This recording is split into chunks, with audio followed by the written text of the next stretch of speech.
আল্লামা আহমদ শফি নাই, কিন্তু হেফাজতের ঝান্ডা সমুন্নত করবার জন্য জুনায়েদ বাবু নগরী আসের নাই। আল্লামা আহমদ শফি নাই, কিন্তু তার ঝান্ডা নিয়ে সামনে অগ্রসর হওয়ার জন্য নূর হোসেন কাসেমি আসের নাই। সুতরাং স্পষ্ট পয়গাম শুনে রাখো, স্পষ্ট পয়গাম শুনে রাখো, দেশ বিরোধী, ইসলাম বিরোধী কোন ষড়যন্ত্রে আমরা এক চুল পরিমাণ ছাড় দেব না, ছাড় দেব না।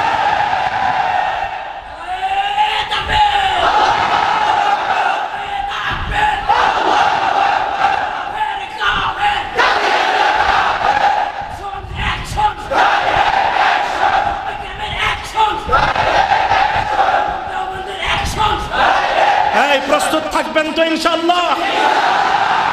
আল্লামা বাবু নগরী ডাক দিবেন, নূর হোসেন কাসেমি সাহেব ডাক দিবেন, আমাদের শীর্ষ উলামায়ে কেরাম ঐক্যবদ্ধ হয়ে যখন ডাক দিবেন, সেই ডাক খতমে নবুয়তের হেফাজতের জন্য হোক।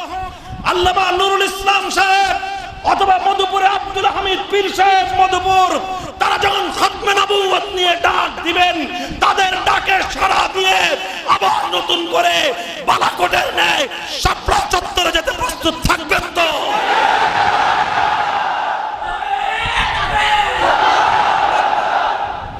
আল্লাহ পাক কবুল করেন, তৌফিক দান করেন।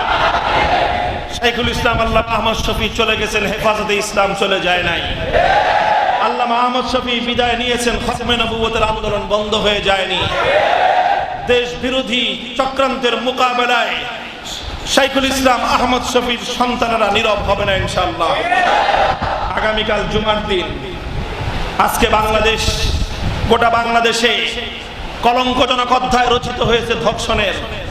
অতীতের যে কোনো রেকর্ড ভঙ্গ হয়ে গেছে।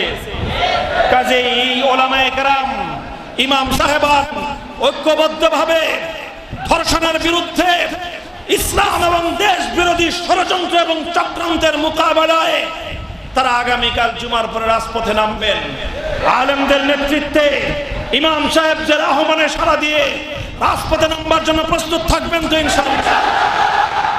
আল্লাহ পাক রব্বুল আলামিন কবুল করেন। ইসলামের দুশমনরা পয়গাম শুনে রাখো, মেসেজ শুনে রাখো, তোমাদের জন্য কোনো আনন্দের সংবাদ নাই। সরি, দুঃখিত, আমরা তোমাদের জন্য কোনো আনন্দের সংবাদ আমরা দিতে পারলাম না।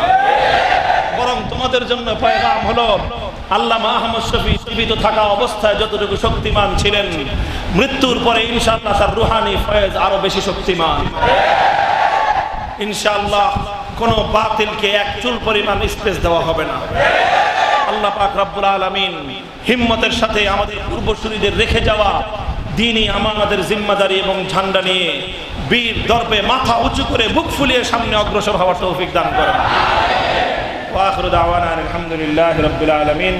আসসালামু আলাইকুম ওয়া রাহমাতুল্লাহ।